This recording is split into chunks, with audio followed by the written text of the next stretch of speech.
sa lupa'y para akong inaalon at nalulunod sa batikos ng mundo, sa kung ano lamang ang kaya ko.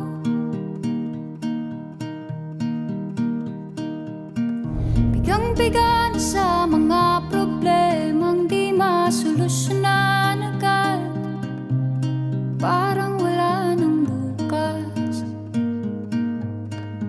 Pwede bang umiwas?